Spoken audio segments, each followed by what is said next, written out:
कहीं कोई फटकार भी लगा देता, कहीं डांट भी लगा देता, कभी भूख लगी होती, किसी से खाना मांगता, वो कोई काम करने के लिए कह देता चल ये काम कर, नौकर की तरह काम करा लेता। अर्थात जो राजा का लड़का था अब वो एक भिखारी जैसा जीवन बिताने लगा, जबकि उस राशि ठाट सब मौजूद हैं। यही हाल हम सबका है। हम लोग भी उस परमपिता परमात्मा की संतान हैं, जो सुखों का भंडार है, शांति का स्रोत है, आनंद का भंडार है, उसकी हम संतान हैं। जब हम उसे कहते हैं कि वो परमपिता परमेश्वर, क्या कहते हैं? परमपिता परमेश्वर। हम सब लोगों का पिता कौन है? परमपिता परमेश्वर परमात्मा। उन्हीं को हम कहते तुम्हें माता च पिता तुम्हें बंधु सखा तुम आप ही माता आप ही पिता हैं। क्योंकि उस मालिक ने हम सबका सृजन किया है, निर्माण किया है, इसलिए हम उस परम पिता की संतान हैं। तो जिसका पिता राजा हो और बेटा दर दर भिखारी की तरह भीख मांग रहा है, भटक रहा है, कहना पड़ेगा कि राजा से उसका संपर्क नहीं है, भूल गया अपने पिता को। यही हाल हम सबका है। हम सब भी अपने परम पिता परमात्मा को भूल। महापुरुष कहते हैं कि भूल बैठा राम को अच्छी नहीं बात है, और 4 दिन की चांदनी फिर अंधेरी रात। बोल वृंदावन बिहारी लाल की जय। अरे भूल बैठा राम को अच्छी नहीं बात है, भूल बैठा राम को अच्छी नहीं बात है। हाँ, भूल बैठा राम को अच्छी नहीं बात है, भूल बैठा राम को अच्छी नहीं बात है। 4 दिन की चांदनी और फिर अंधेरी रात है, 4 दिन की चांदनी फिर अंधेरी रात है। ये दुनिया की चमक चांदनी 4 दिनों की होती है, फिर गायब हो जाती है। 2 दिन की ये चमक चांदनी फिर मुरझाए कली कली। सुबह उगे सूरज को भी शाम को फिर ढलना हो। तो महापुरुष समझाने का प्रयास करते हैं कि माटी वाला घड़ा तेरा एक दिन फूटेगा, माटी वाला घड़ा तेरा एक दिन फूटेगा। हाँ, माटी वाला घड़ा तेरा एक दिन फूटेगा, माटी वाला घड़ा तेरा एक दिन फूटेगा। माता पिता भाई बंधु सबसे नाता टूटेगा, माता पिता भाई बंधु सबसे नाता टूटेगा। रात है ये जाने वाली आने वाली प्रभात है, रात है ये जाने वाली आने वाली प्रभात है। 4 दिन की चांदनी और फिर अंधेरी रात है, 4 दिन की चांदनी और फिर अंधेरी रात है। चूंकि जड़ को ही जब भूल गया, डाल फूल पत्ते अगर जड़ को भूल जाए तो सूख जाएंगे या हरे भरे रहे। क्योंकि उनको खुराक कहाँ से जा रही है? जड़ से जा रही है, मूल से जा रही है। और मूल को भूल गए, मूल से उनका संबंध कट गया, तो डाल कितनी मोटी हो लेकिन वो भी तो सूख जाएगी। यही हाल हम सबका है। हम सबका उस परम पिता परमात्मा से जो लगाव था, जो संबंध था, वो अलग हो गया। अलग होने के कारण जीव भटक रहा है, बेचैन है, अशांत है। उसी राजा के लड़के की तरह कहीं किसी दुकान पर कुछ मिठाई खाने को मांगता तो 2-4 घंटे काम करवाता, बर्तन साफ कर, चल झाड़ू लगा, चल पोछा लगा, एक मिठाई दे दी। यही हाल हमारा इस संसार में है। हम सभी को भी यहाँ मिलता कुछ नहीं है।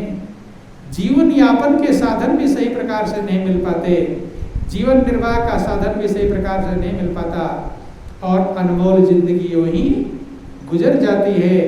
जब गुजर जाती है फिर वही 84 लाख योनियां चालू हो जाती। महापुरुष कहते हैं कि 184 भ्रम करे और पोपे अटकाया, अब की पासाना पड़ा तो फिर 84 जाए कि ऐ जीव तो 84 लाख योनियों में चक्कर लगा कर आया है, अब की बार नहीं संभाला तो फिर 84 लाख योनियों। ध्यान देना, कभी प्रभु की कृपा होती है तो संत मिल जाते हैं। कौन मिल जाते हैं? संत। रामायण लिखा गया कि बिनु हरि कृपा मिले नहीं संता। ये बात विभीषण ने हनुमान से कहा था। जब श्री हनुमान जी महाराज माँ सीता का पता लगाते लगाते विभीषण के यहाँ पहुँचते हैं, विभीषण उनके दर्शन पाकर धन्य हो जाते हैं, कृतार्थ हो जाते हैं। वे कहते हैं अब मुझे प्रभु की कृपा पाकर मैं धन्य हूँ कि अब भरोस मोहि हनुमंता, और बिनु हरि कृपा मिले नहीं संता। हे हनुमान, अब मुझे भरोसा हो गया है, पक्का हो गया, विश्वास हो गया, कन्फर्म हो गया कि मेरे ऊपर प्रभु की कृपा बरस रही। कृपा हमेशा सब पर बरसती रहती है, लेकिन जिस समय जीव कृपा को समझ लेता है उसी समय वो धन्य हो जाता है। कृपा हमेशा जीव पर बरसती रहती है। उस कृपा को एहसास करना, उसको अनुभव करना, उसको समझना, ये महत्वपूर्ण है। विभीषण कहते अब मोहि भरोसा हनुमंता, बिनु हरि कृपा मिले नहीं संता। मुझे पक्का हो गया था तो, लेकिन पूर्ण भरोसा हो गया कि मेरे ऊपर प्रभु की कृपा बरस रही है, क्योंकि संत मिल गए। कौन मिल गए? बिनु हरि कृपा मिले नहीं संता। बिना प्रभु कृपा के संत मिलते नहीं। कि जो रघुबीर अनुग्रह कीना, तो तुम मोहि दरस हठ दीना। जब प्रभु ने कृपा किया है तब आपने मुझे दर्शन दिया। तो ध्यान देना, जब प्रभु विशेष कृपा करते हैं जिस जीव के ऊपर, संत मिल जाते हैं। कौन मिल जाते हैं? संत। ऐसे वो बालक दर दर भटक रहा था।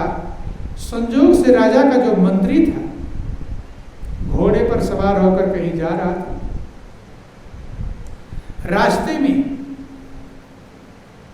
दुकान थी, चाय पानी पीने के लिए घोड़े पर से उतरा, और उसी दुकान पर वो बालक गिड़गिड़ा रहा था, प्रार्थना कर रहा था चाय के लिए, मिठाई के लिए, भोजन के लिए, मांग रहा था। दुकानदार उसे फटकार लगा रहा था। क्या लगा रहा था? चल अभी काम निपटा फिर मिलेगा चाय। ध्यान देना, बोलो वृंदावन बिहारी लाल की।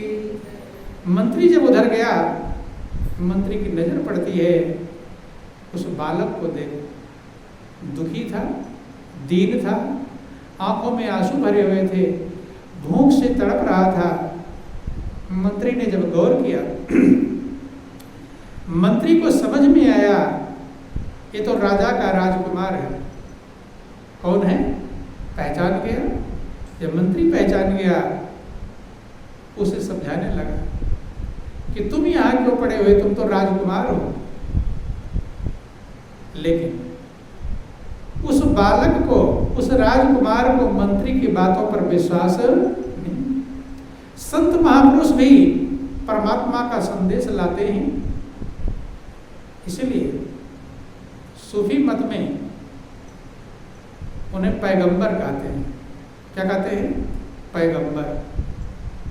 पैगंबर माने पैगाम लाने वाले, पैगाम माने संदेश। सदगुरु परमात्मा का संदेश लाते हैं, जीव को परमात्मा की याद दिलाते हैं, तो कहाँ से भटक कर आ गया है, तेरा परम पिता कौन है, याद दिलाते हैं, उसका पैगाम लाते हैं। इसलिए मुसलमानों की भाषा में उन्हें पैगंबर कहते हैं।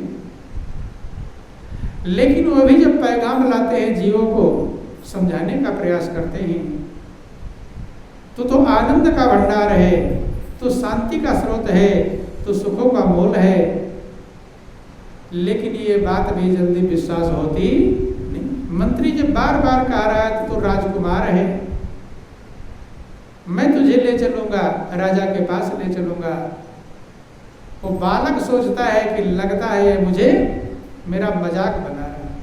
क्या बना रहा है? मजाक बना रहा है। डरता है कहीं ऐसा ना हो मंत्री मुझे ठग रहा हो।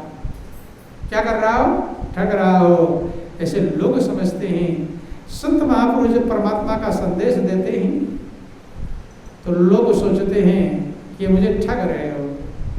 क्या कर रहे होंगे? यही कारण है, महापुरुष समझाते हैं, कोई बिरला भाग्यशाली संस्कारी जीव संतों का विचार, परमात्मा का पैगाम समझ पाता है और उनके बताए हुए रास्ते के पर चल करके अपने मंजिल को प्राप्त कर पाता है। महापुरुष कहते हैं कि धुरधाम के वासी अविनाशी निज मौज से जब जब आते हैं, भोले जीवों पर प्यारे गुरु तब खूब दया बरसाते। कि मन माया के पद तीन छुड़ा, चौथे का भेद लखाते हैं। उस शब्द अगम की धारा में निज नाम जहाज चलाते हैं।